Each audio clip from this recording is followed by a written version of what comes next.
কি রে সুজন, কি অবস্থা তোর? শুনলাম তুই নাকি বিয়ে শাদি করবি, এজন্য মেয়ে দেখছিস। তো কি অবস্থা? তোর সমানের বন্ধু অনন্ত সেদিন বিয়ে করে নিল, কিন্তু তোর তো কোনো বিয়ে শাদির কিছুই দেখতে পাচ্ছি না। আর বিয়ে? আমি তো করি গার্মেন্টসে জব।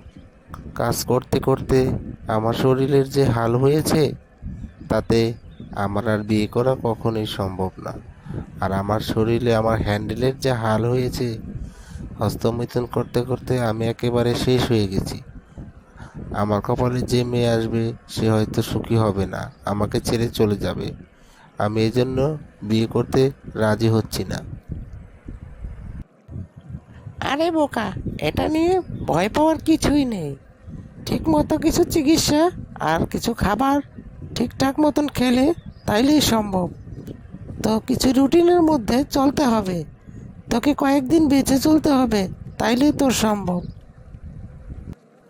সেই রুটিন আর সেই ট্রিটমেন্ট অর্থাৎ চিকিৎসা আমাকে কি একটু বলবি প্লিজ, দয়া করে, যাতে আমি আমার নিজের লাইফটাকে একটু অন্যভাবে গোছাতে সাজাতে পারি। শোন তাহলে, তোকে প্রথমে আগের কিছু বদ অভ্যাসগুলো ছাড়তে হবে। যেমন, তুই যদি আগে হস্তমৈথুন করে থাকতি, তাহলে এটাকে ছাড়তে হবে। এবং প্রতিনিয়ত পুষ্টিকর খাবার খাবি, যেমন দুধ, ডিম, গরুর মাংস, এছাড়াও খেজুর, মধু, কিশমিশ, এগুলো ঠিক মতন খেতে হবে। এবং চিকিৎসকের শরণাপন্ন হতে হবে, তাইলেই সম্ভব। ঠিকমতো 3 মাস ভালো খাবার এবং ঠাক মতো চিকিৎসা নিবি, তাইলে তোর সম্ভব। আমি তো আমার লিঙ্গের আগামোটা গোড়া চিকন করে ফেলেছি। এখন আমি কি করব? আমি কিছুই বুঝতে পারছি না। আমার কাছে কি কোনো মেয়ে সুখী হতে পারবে? আমি এখন গোড়া চিকনটাকে কিভাবে মোটা করব সেটা বলো।